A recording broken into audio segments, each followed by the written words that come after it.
1, 2, and when Facebook kicks over, 3. There we go. So, Yeah. well, one and all to an episode of THRS Deep Cuts. We haven't done one of these for a little while now. We've been using the Thursday nights to sort of catch up on the hard rock show. The Deep Cuts is where we sort of go, okay, what else has happened this week kind of a thing versus what's really, really hot on the Sundays. So here we are. This is the Deep Cuts. This is where we go a bit deeper into things, obviously, by the title. I'm Andrew. I'm Dave. While he sorts through his notes there. Sorry, not organised.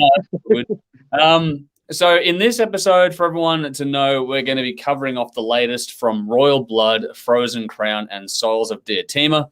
As always, our details are in the description of this, wherever you're watching. If you're watching live, thanks for joining us. If you're watching or listening later on, thank you to you too for joining us and getting involved. If you want to check out more, our details are in the description. So follow us, like, subscribe, all that usual stuff that everyone gets you to do. And also check out, we've got some links for the bands in there too to check out some music. Check out our sponsors too. A big thank you to Squidding Screen Printing, Alt Cult, and Rockstar Finance. Their details are in the description as well. And if you'd be so kind, check out our Patreon page. Any help you can give us there is greatly appreciated. Or if you don't want to do anything like that, we've also got a PayPal there if you want to sort of chip in a bit wherever you can. We'll have a hot topic and all that sort of stuff in a second as well. We did roughly think of one just before. But yeah, I guess before we get stuck into it, how you going, Dave? Yeah, pretty good. Getting a bit weary by this end of the week, but apart from that, chugging along. Work's busy, family's good. Took the family to the zoo last weekend. That's right. First day trip we've had since before lockdown. It's just good to get out and do something, be around other people and check out the animals. It was a fun day. And awesome. Yeah, spending the whole day on my feet walking around. I was buggered, buddy. That was Sunday too, wasn't it? Yeah. Yeah, it was nice weather, but as soon as we got home, that's where the thunderstorm came. Timed that pretty bloody well. And apart from that, just getting ready for the grunge taping we got this weekend. It's been slow torture, but all will be revealed when it goes to air. It was, I'm not going to give any spoilers, but it's going to be fun. It's going to be a lot of fun. Those ones tend to get pretty interesting pretty quick. For reference, we did cover some of this sort of territory in that 90s special we did at Whole Lot of Love. Yeah. And that got a bit interesting back and forth. So we'll see what happens this time around. I'm sure it'll be very interesting. And when it gets to air point, it'll be really interesting to get the audience feedback on that one. That'll come at the end of May, even though we're filming it this weekend. But yeah. How you been? Sorry? How you been? Yeah, good. Just another busy week, as always. They never really stop. But the groove is there now, so it's not as bad as it was. I'm much more... we're getting toward the end of the week. By the end of last week, I was spent. This week, it's a bit easier sort of thing. So I'm still got a bit on, a bit tired and all sort of stuff as usual, but Friday night's coming along pretty quick and looking forward to the weekend and getting together. Because we worked out before that Saturday when we get together and film on set, it'll be the first time in a year. And that last time wasn't even on set. It was in the dining room inside because we thought it was a TV finale. So it's a lot has happened in a year. That was a lot. Been in a year. Well, I'm still here. That's the main thing. Yeah, which is good. And we've got some people joining us, which is awesome. So thanks for jumping in. We've got our regulars. So we've got Tough from YouTube, a regular. So hopefully we're going to send you on a YouTube rabbit hole tonight. I know how much you enjoy those ones. Dean is here as well, a Facebook regular. Thank you for jumping in, Dean. Hey, he's got heads. Hope this week has been a good for you both so far. Friday tomorrow. Yes, it's Friday tomorrow. I think we're all looking forward to Friday tomorrow. If you don't know any gigs or anything or got anything in particular planned, let us know in the comments what you're up to this weekend. Another regular, Helen DiMartino. She's jumped in this time around. Thanks for jumping in. She actually messaged us last time around because she wasn't going to be able to make it. She was heading out for something else. So it's great to see you this time around for this one. And we have a first time, which is the Mercy Kills. Hello, Mercy Kills. Yeah, so thanks for joining us tonight, guys. If you are watching this, go to the comments in Facebook and follow their page. Their old page got nuked by Facebook for some silly reason. This is their new page. If you want to keep up with an Aussie rock band, a Melbourne rock band that's doing really good things, hit their page, give them a like, follow, and check out all their stuff on YouTube, Spotify, and all the rest of it as well. So get on to them. Tough's already into the fun and games. He's gone, what do you call a grunge gardener? Hedgie. So The gags are off early. Okay. We'll get to the hot topic. We'll get moving along on this one tonight. So to sort of paraphrase this. Oh, hang on. Before we do, Helen's jumped in and gone. Seen Mercy Kills at Max Spot Stella. Yes, they're a lot of fun live. Go and check them out live when you get a chance to as well. Oh God, here we go. Tuff's going, trying to see Carlton play this weekend. This time I buy the tickets beforehand. That's probably a good idea. So good luck getting your tickets there, mate. So people are starting to let us know what they're doing. Cool. Keep going. Let us know what you're doing this weekend in the comments. But what we do need to talk about is this year, in case you didn't know, the Hard Rock Show has turned 10 years old. We started way back in April 2011. So I've been at this stupid shit for a decade. And so what we're trying to do for June is to make our special presentation, our monthly special, to be about the audience choice top 10 of bands they've discovered through the Hard Rock Show. So to do this, we've got a post on Facebook and stuff as well. So get on those posts. We'll do more. But basically, if there's any bands that you found or particular albums, whatever that you found watching the Hard Rock Show or any of our social posts, whatever you've discovered via us, we'd like to know what has really stood out for you over the years, and we'll do a poll and that sort of stuff, work out a top 10. It'll be a bit of fun, have some fun. We'll try and get basically everyone that's been involved in the show from way back when to today to try and play some sort of part in the episode. We'll work out all the logistics and that as we go along, but it'd be great to get as many as we can involved in that. So to that question, Dave, what sort of bands have you found over the years doing the show? Because you've been with us for a while now, since 2014, from memory. Yep. Just before I came down to the studio for the first time, you interviewed, I can't remember his name. Damn, I feel bad. Oh, James from the Spiral Sequence. Oh, James yes. O'Toole. Yeah, and picked up that CD, and God, that was awesome. Just one local guy doing pretty much everything himself on that, and probably my first time hearing somebody handling everything from production to all the instruments to writing, and thought, it was like the start of a massive rabbit hole, which changed my life pretty much. Okay. And so that'd be the first one, but man, along the way there were so many. Massive, obviously, Arcane Saints, Sisters Doll, Electric Mary. Even Electric Mary I didn't know before you guys.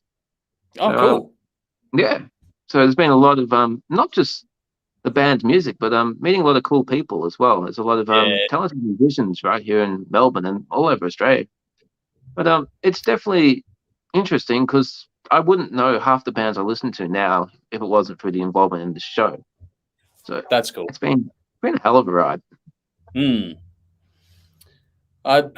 I'm loath to pick standouts for myself because I've been here sort of the whole time. I was never a fan first. I was always the producer.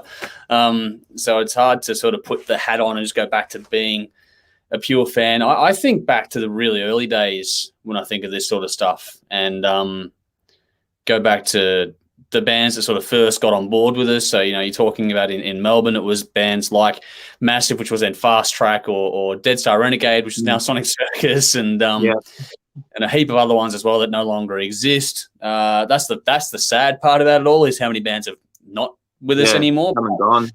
Yeah, come and gone, unfortunately. But it's been cool. But the international stuff, cool. So bands like Trucker Diablo, $1 Million Reload, that sort of stuff, got you on first and foremost. A metal band from Canada called The Worship.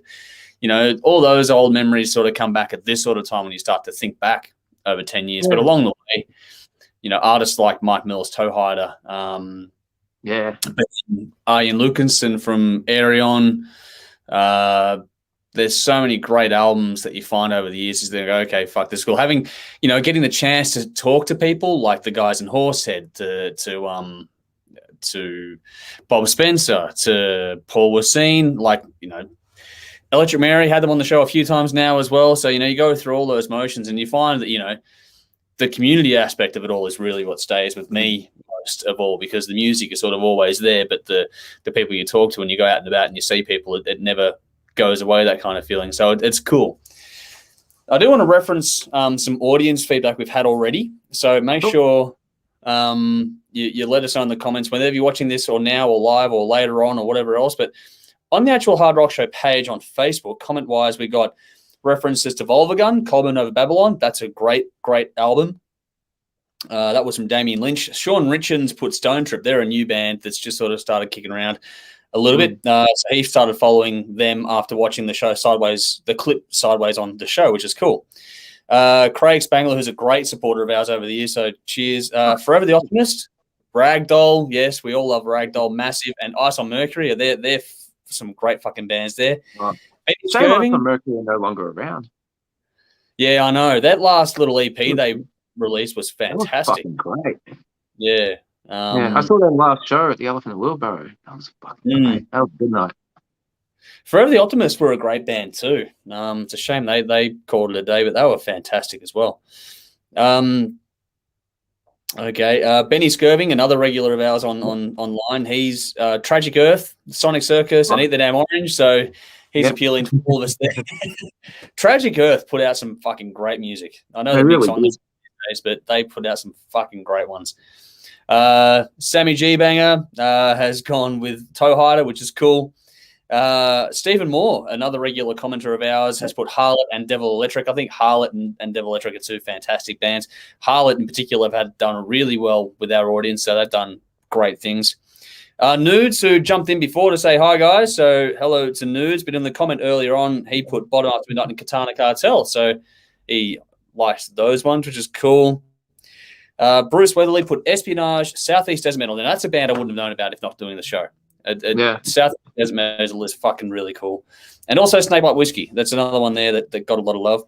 And Randall Dorr, who, he's been with us for years now.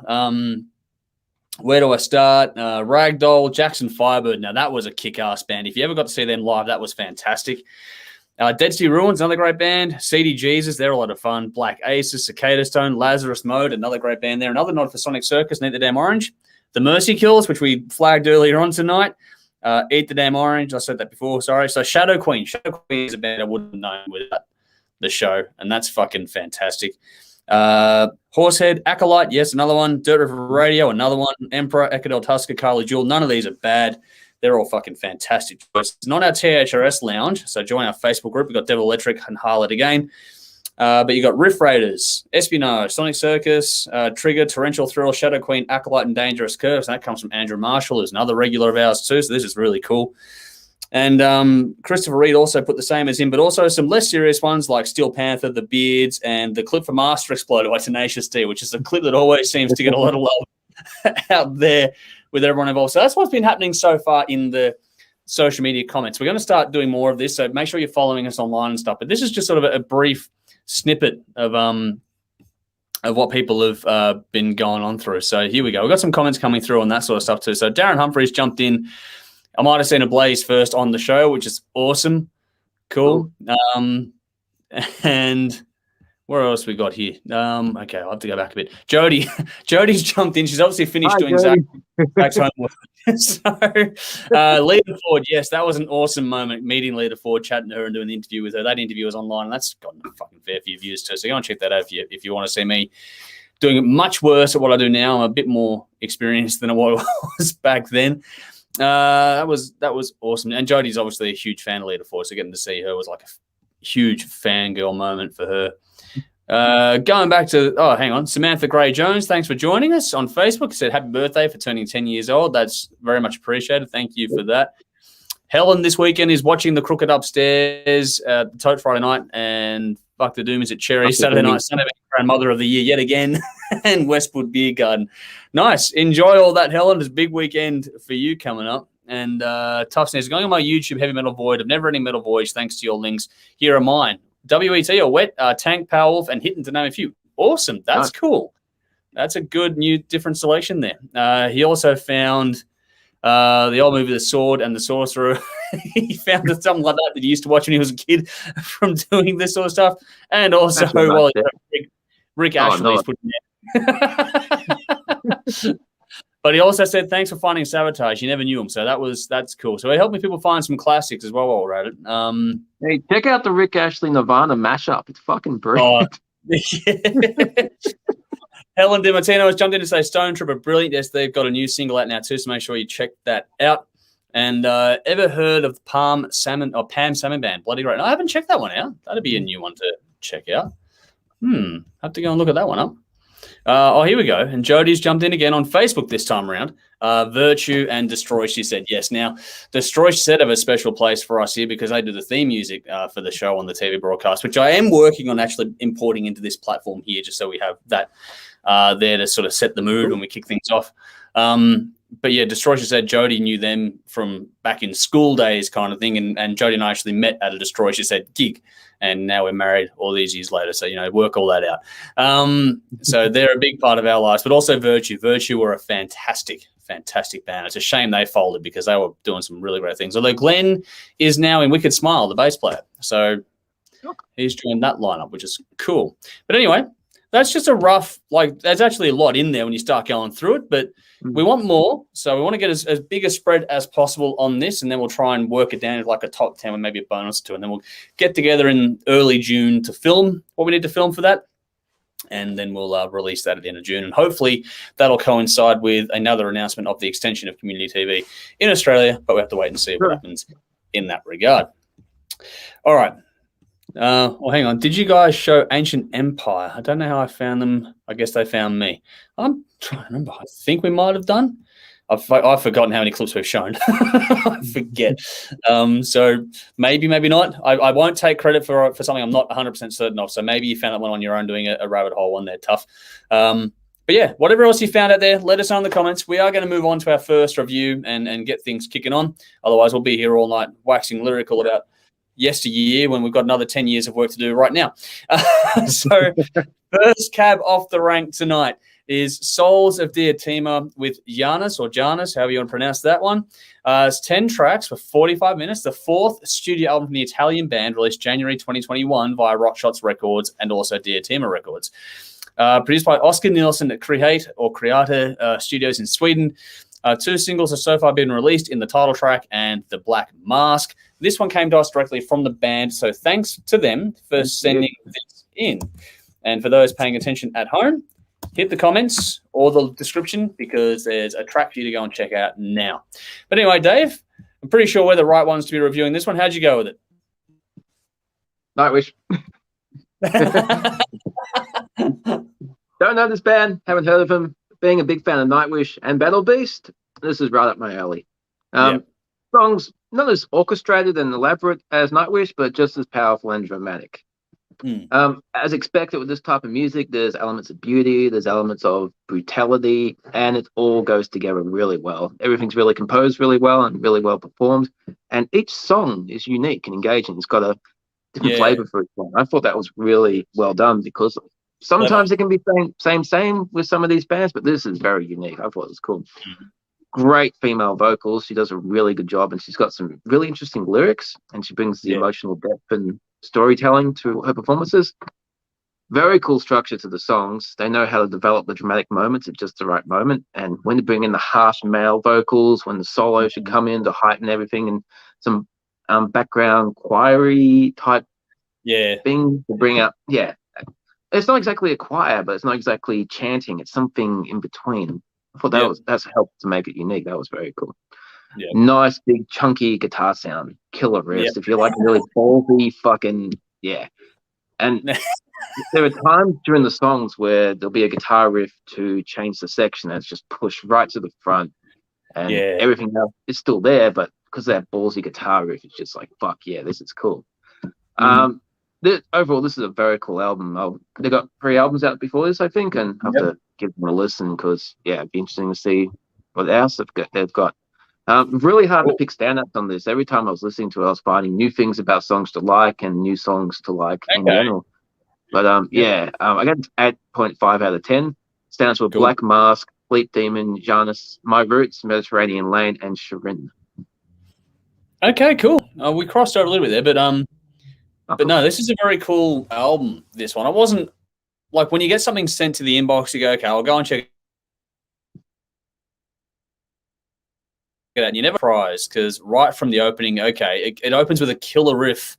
But the song, The Black Mask, has this little Middle Eastern touch in the middle of the song as well, which is fantastic. And while that is, the start of the album gives you like this big metal opener. There's a lot more going on in this album than that. Sleep Demon, the second track, has this almost pop dance beat going on with this,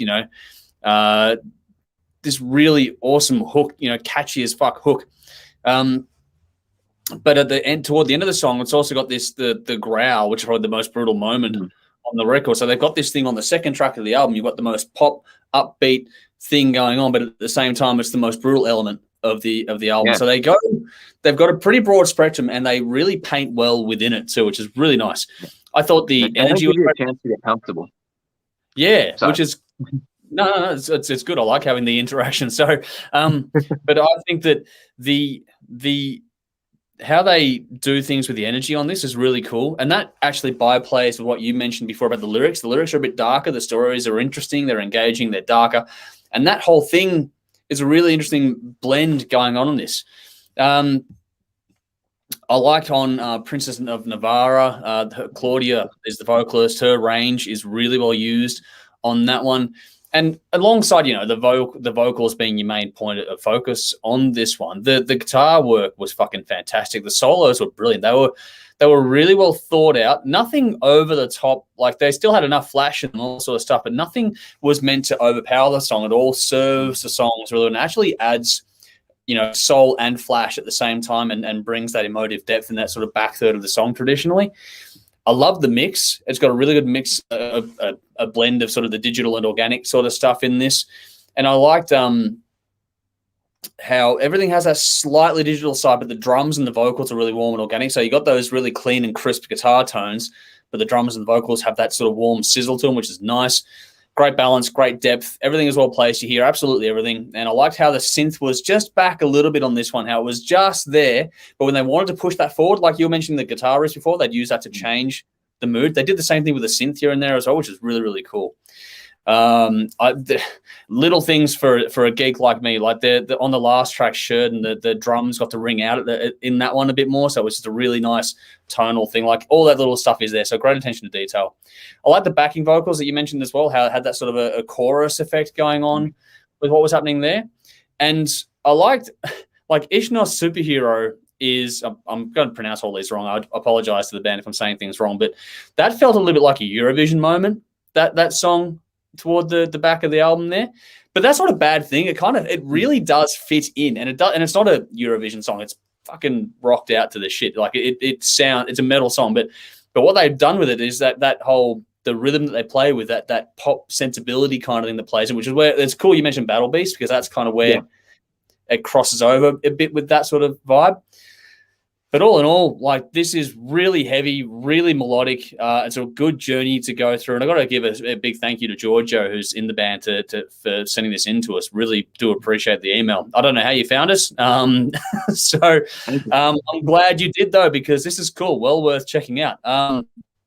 It's a great listen if you like metal, but with a point of difference, because this is just a little bit different to the rest. It's not like Nightwish. It's not like Battle Beast. They do their own thing.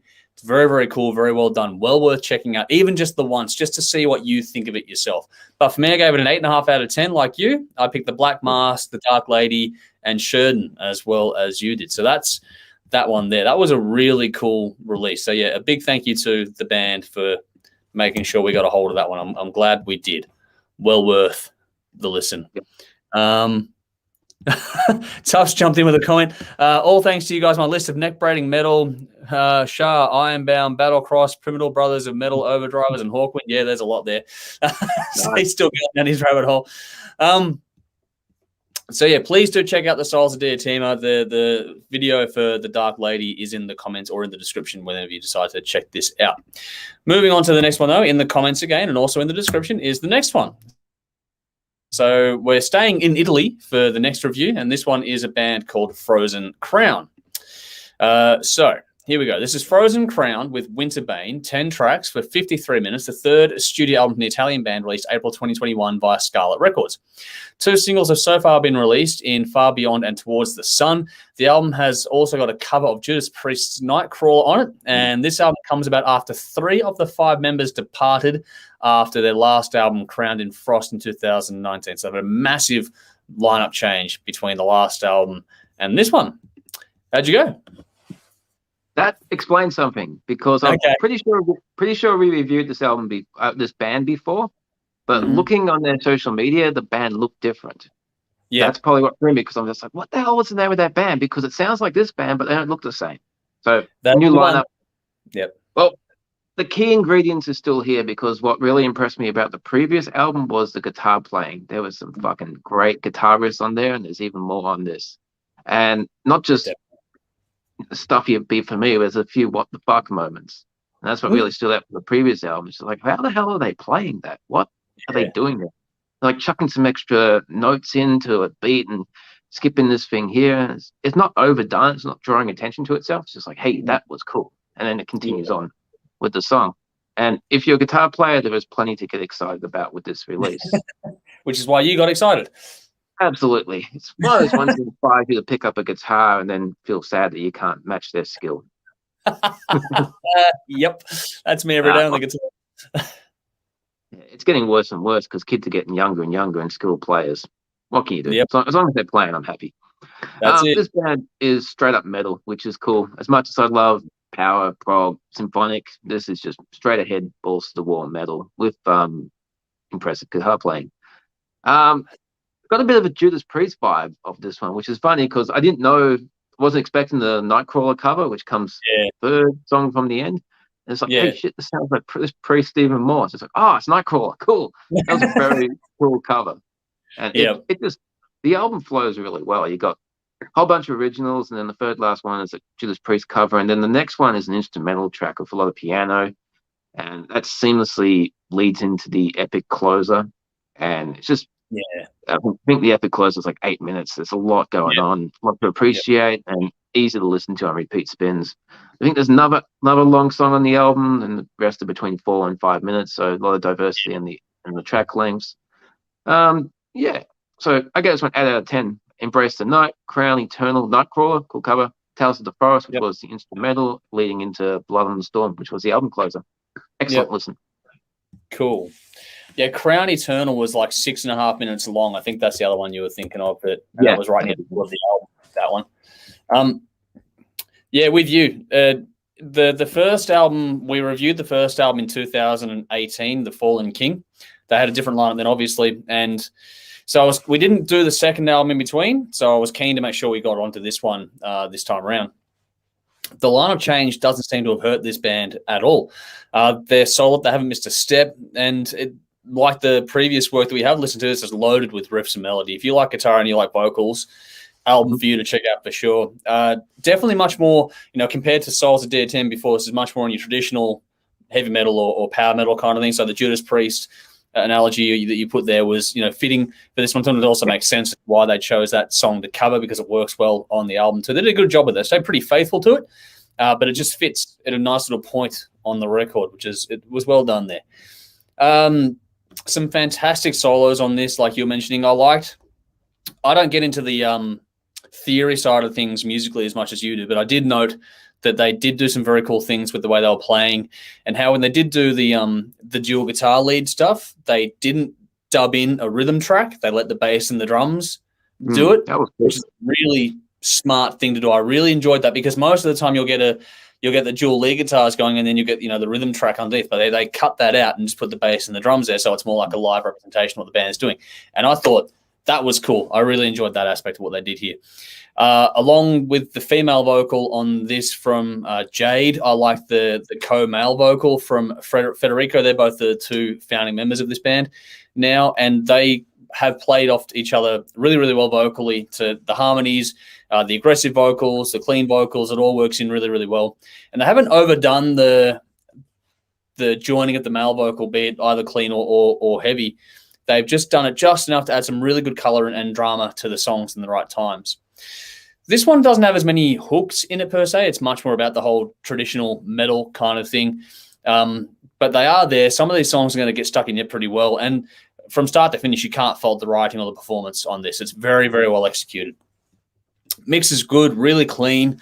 Got enough grit and grunt in it, but I liked it's got a big sound wall on it. So this one comes really pushing out of the speakers at you. Not as much depth as a lot of other mixes have, but this one still has a great clarity of sound for how powerful it is, which is really nice. And I like the tones on this one as well. They've got that they've ridden the edge between, the organic side of things and the digital side of things really nicely on this one. The album flowed good, like you were saying. I like that there was a spoken moment opening the track for Crown Eternal, which is right in the middle of the album, which gives you like a little bit of an oasis there for about a minute, and then it's back into it again. And also the 2-minute little piano song that you referenced there too, Tales of the Forest. That was a good segue into the last track, yeah.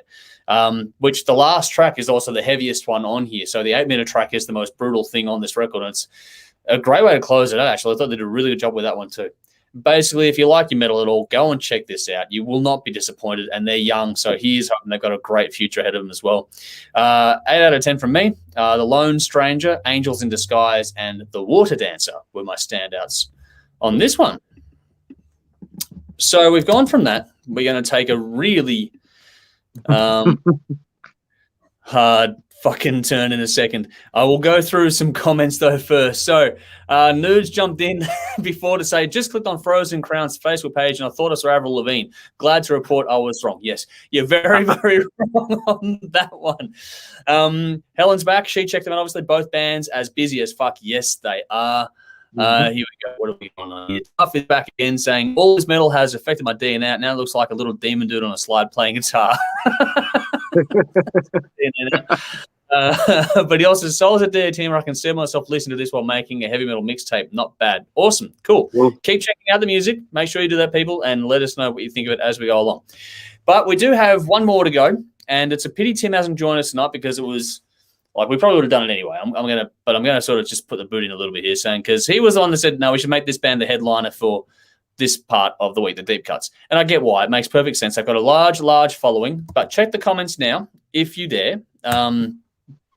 Well, hang on. What's going on there? Hang on. What's going on here? Hang on. This is going a bit weird. All right. Hang on. Right.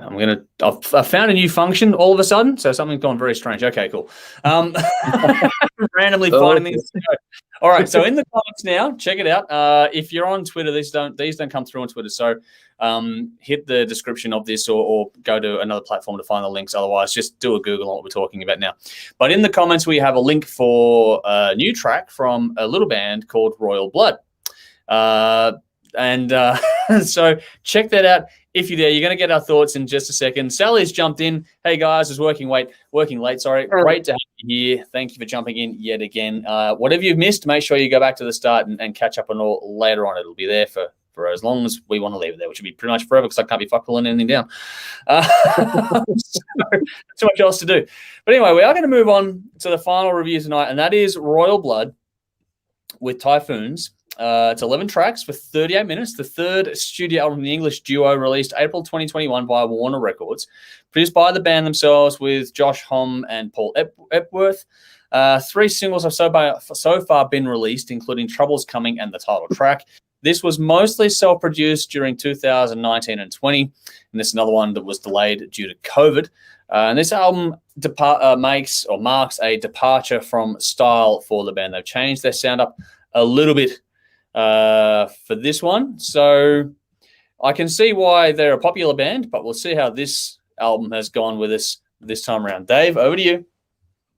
I was thinking that I might be familiar with this band name. I might have heard about them a few years ago, and I might have even heard some of their music. But if that's the band I'm thinking of, this is very different. Now, just think for a moment, then when we're listening to our playlist and Frozen Crown was on, and as Andrew said, the heaviest song is the last song. So you got Blood on the Snow, and that finishes. And then this upbeat, almost pop, slightly rock thing comes on. And I had to check Spotify to make sure that it hadn't just put something random on. And I'm like, okay, this is in the playlist and this is the band. So, okay. So I guess I got to listen to this. And my first thought is you can dance to this, but I don't dance unless I'm very drunk on a New Year's Eve. In which case I'd probably like this then. So come New Year's Eve 2021, I might listen to this again. Might. I'm going to dance, might put Prince on. Prince is probably better. Once you get into their style and you can appreciate what they're doing, have to admit this is well put together. And ultimately, it's a question of taste. Not music I would listen to, but I'm certainly not going to bag it out. I mean, I can't criticize. It's not objectionable. It's not offensive to me. It's not horrible. It's well done. It's impressive. Especially this is the two-piece lineup, and what you think is guitar is actually bass. So I didn't even pick that up until I read the bio on Spotify. Vocal harmonies are done well, and for a drum and bass and singer lineup, it's pretty cool to come up with something different and unique. So if you're into that type of thing, then worth your time. Give it a listen. I gave it 6 out of 10, and standout was Who Needs Friends. That was more on the rock side of the pop rock thing, but yeah, that song was pretty cool. But question the taste, not bad.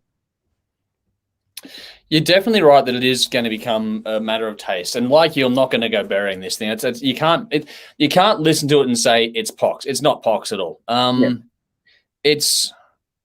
do think that it's not terribly original.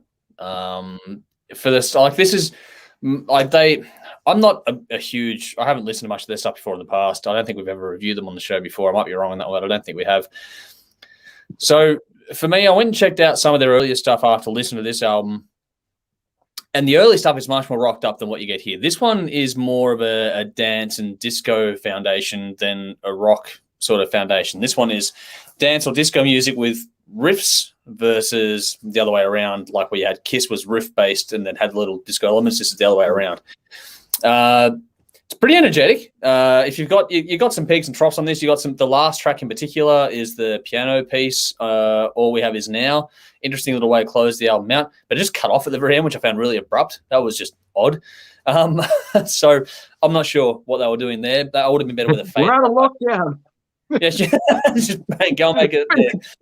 Trying to go to a gig. But look, it's energetic. It's fun. It's meant to get you moving. They did the part well. It's well written. If you take what it is in mind, it's actually well done, well written, well performed, well produced, all those things that you can't fault the execution of this at all. It is purely going to be about taste. The funny thing for me about this album was that for as upbeat as the thing is overall, the lyrics are pretty dark and melancholy. They weren't overly happy songs in the lyrics. The music is really upbeat, but the lyrics sort of are a downer at the same time. So I was like, not sure what you're going for with that. But it was interesting to say the least. But at the same time, some of the lyrical work I did find to be a bit lazy or nonsensical too, which kind of put me off. I can deal with it in certain genres, but in this one where it's just about creating a catchy hook for the sake of it, kind of gets a bit irksome after a little while in that regard. So things like 1 in a Million and One is really lazy for mine. I just don't, that hook 1 in a Million and One is like, what? Come on. You couldn't think of anything better than 1 in a million and then just add one to it. Like, bottom of a Boilermaker. Now, I know it's a drink, but the first thing I thought of when I heard Boilermaker was that's not an actual thing. That's a person's career path. So I'm just like, where are you going with that? So I'm not sure. The funniest thing about those two particular lyrical criticisms are they come from two of my better tracks on this record, which shows you how infectious the music is. Do you know what I mean? So the music is really infectious. It gets into you. It'll stay. This is catchy as fuck. It really is. I just feel like the lyrical side of things wouldn't be as dramatically noticeable to me if it wasn't as for Mike being so earnest in his vocal performance, because he's putting in a good vocal performance. He's putting in the effort and he's really giving it something. And it's just the lyrics don't quite add up to what you want, for me anyway. It's like, again, it comes down more to taste. It's well produced. That I like they've kept an edge to their sound that comes from that more stoner rock they used to do, kind of a thing. Not that it was really completely stoner rock, but there was that fuzzy vibe going on. They've carried that over into the tones and that of this one, which is nice. You can hear everything really, really clearly. And I liked the use of the studio as an instrument on this. So there was a lot of panning going on with really fast things moving left and right. A lot of noises in there that aren't coming from a drum kit or from a bass guitar. There's going to be a few things in there that they're going to have to either find extra musicians to play live or use a shitload of triggers for. Not sure which way they're going to go for that one, but that's what it is. It's one of those records where you're going to know, okay, they're going to be doing a lot of – it's not a two-piece on stage unless it's a lot of bells and whistles attached to things. So I'm not sure. But either way, the songs themselves are good and catchy and all sort of stuff. It's I feel like, though, what I said before at the start of the review is that I don't feel it's terribly original. I feel it's been done before, this kind of music. And this, if you're going to play with this sort of music and then try and change your style a bit, you'd want to make it really interesting. And this one, whilst it's catchy and all those things and the songs will stay with you, there's nothing here that's making me go, I'm going to go and listen to this again anytime soon. It's an odd little novelty thing that I've checked out this year, and it's going to be relegated pretty quick to the bottom of the pile where it's like, yeah, I'm not going back to it because there's nothing really engaging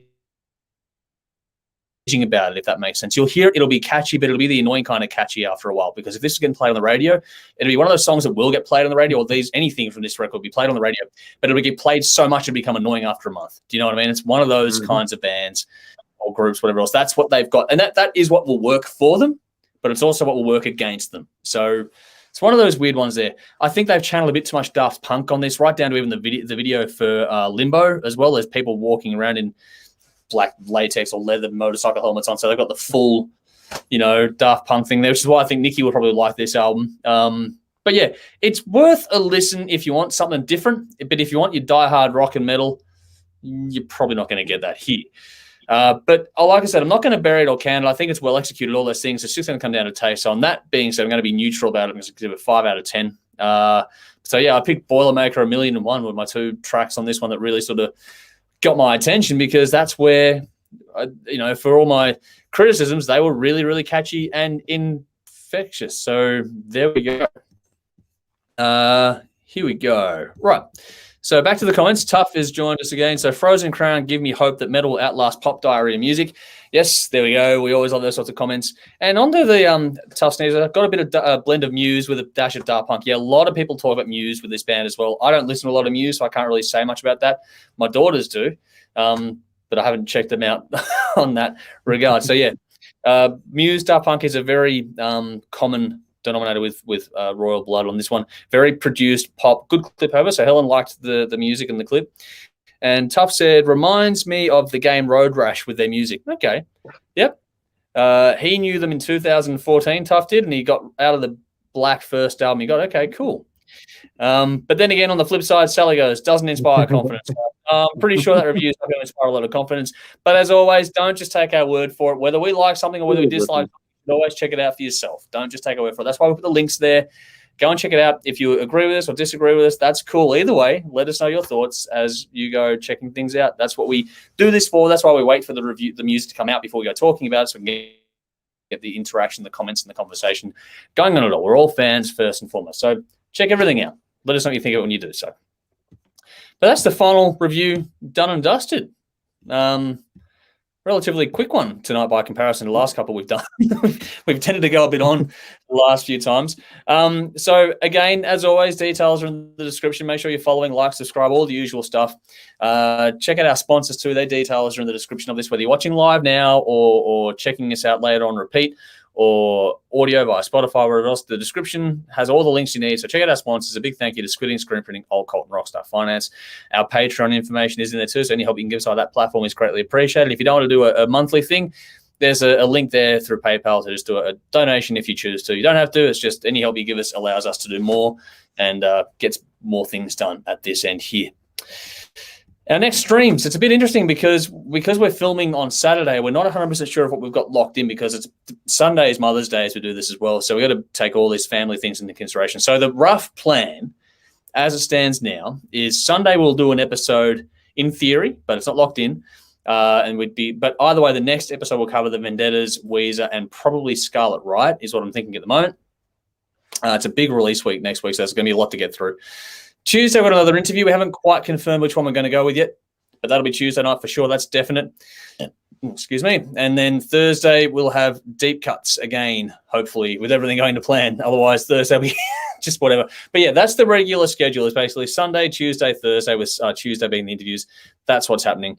And yeah, like I said, our next special for TV at the end of the month will be on Grunge, which we're filming on Saturday. So we will see if we're all here to talk to each other next week after we we might kill each other. Dave's already been warning us that he hasn't showered for a week, so he's going to come in nice and grungy for us all to get into it. Michelle,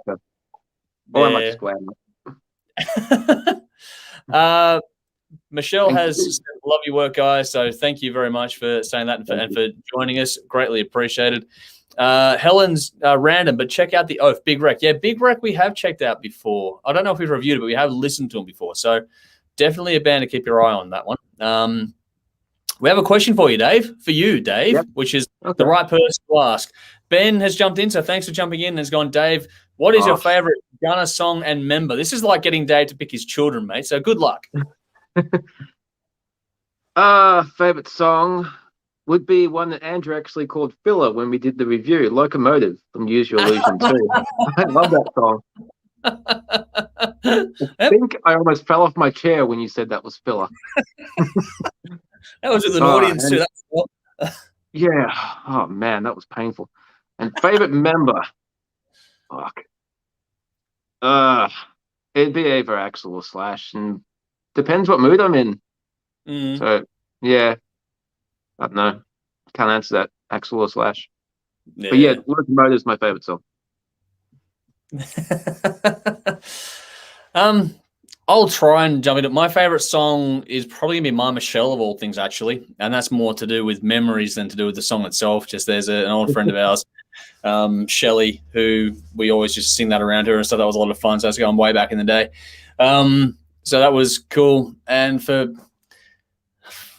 member, I'll probably actually go with Izzy.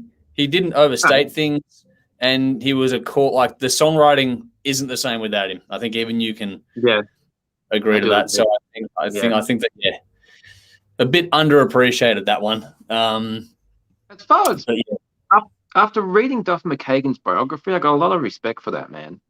Yeah, he completely turned his life around. It's one of the best biographies I ever read. He's out of all of them, he's the one who actually came close to really dying. Okay, his pancreas was like half a second away from exploding, and it was basically, you drink one more glass of alcohol, you're going to die, mate. So, you know, his wife was at the time, their whole relationship was just based on taking drugs. So that relationship had to end. He had come off tour. He had no friends, was estranged from his family, and eventually just got his health back and got his life back. It's a really fascinating read, and then got educated again and completely turned his life around. So, yeah, as a man, his book was really inspiring. Okay, cool. I'll have to read that one. Yeah, there's been a bit. I think it was it Nudes put in the lounge about favorite. Yeah, I think so. So that was name of the book. Helen wants to know the name of the book. Dave, It's So Easy and Other Lies. There you go. Sally's jumped in saying, "Sorry." The other cool thing about the bio is he was the last member to lead Guns N' Roses, so you get a bit of what happened during the lost years. Okay. Yeah, because a lot of that time it just didn't get any coverage, so you get to see it firsthand. And he also goes into his frame of mind when he takes the stage, at 2:00 in the morning after he's been throwing up drinking alcohol, and then snorting some coke to get his head back, and then his panic attacks. So it's really in-depth. Yeah. Okay. That's okay. All right. Interesting. So yeah, Sally said Duff's a badass, good heart. Ben said thanks for answering the question, which is cool. You're welcome. They're always love having questions on the show. Tough for your grunge show. I found these guys, Chaosium. Okay, I'll go and check that out later on.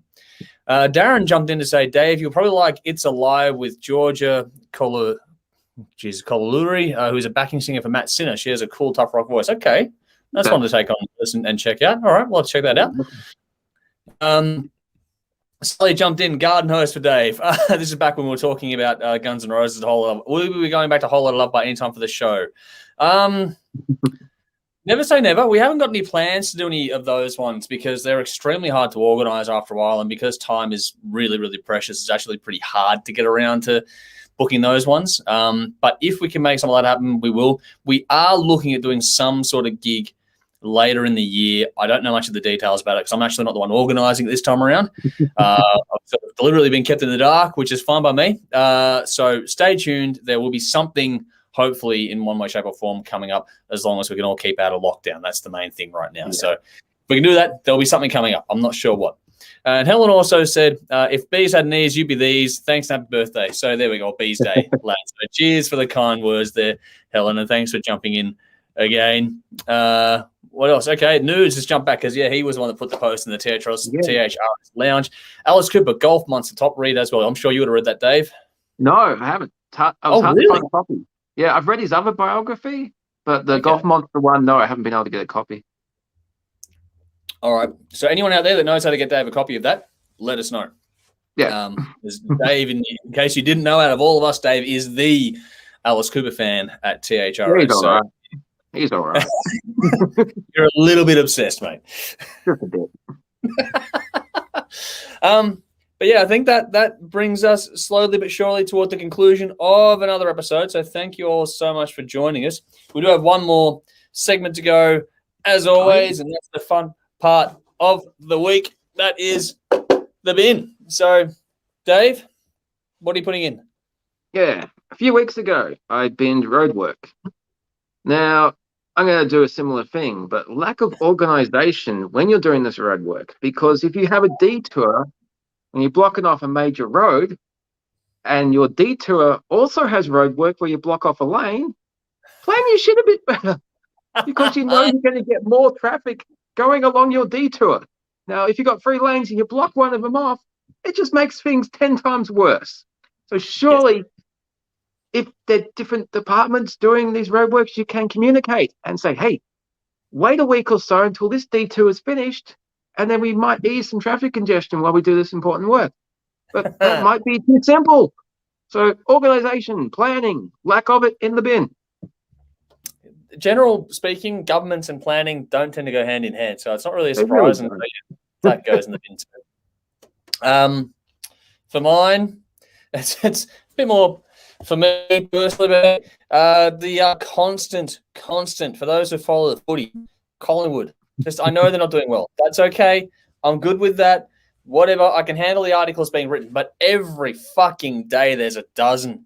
And it's just as soon as there's anything to do with Collingwood, be it good or bad, doesn't matter. Most when it's bad, though, they just love to stick the boot in, pile on, and just come up with all sorts of different things going on when no one knows the story behind the scenes because no one's been inside the club apart from those that work there. So just the constant articles. That's just not required to do that much. There's plenty of other conversations about the football world you could have every week. Doesn't always have to be about one fucking club. Whether you're for Collingwood or against Collingwood, I think it's the same thing.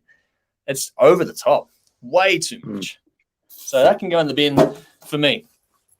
Ooh, hello. What else we got? We got some bins from the people out there, which is cool. So Sally's jumped in the bin. Clients have changed their fucking minds at the last minute. Okay. You have bad day? Someone's had a bad day. Maybe that's why you were working late. I don't know. So sympathies for that one for sure. Yeah. Tough jumped in. Bin metal shops that don't update their posters and sell anime posters instead of metal posters. What the fuck? Okay.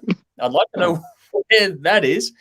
Sally also said before that it's hard to get Alice's book, but then Darren jumped in and put a link in the comments, Dave. Hey. So you'll have to go and get the link in the comments, booktopia.com. There it is. Yeah, so there's go have a hunt. Thanks for that, Darren. Greatly appreciated. Sally's confirmed. Yep, that's why she was working late. And Helen wants to bin bike lanes. I don't think you'll be alone in that one. They're fucking annoying. What else? Tough goes a bit off topic, but I just found out Rob Zombie was really was Macho Man Randy Savage.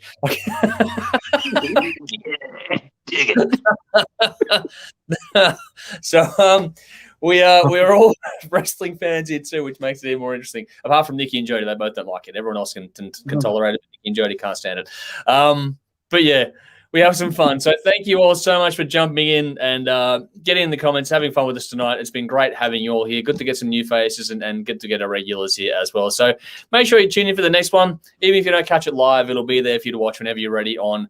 At the moment, we're doing it on Facebook, YouTube, and Twitter. We're looking at adding things like Twitch and stuff as well when we get a chance to sort of work out those details too. So there's a lot going on.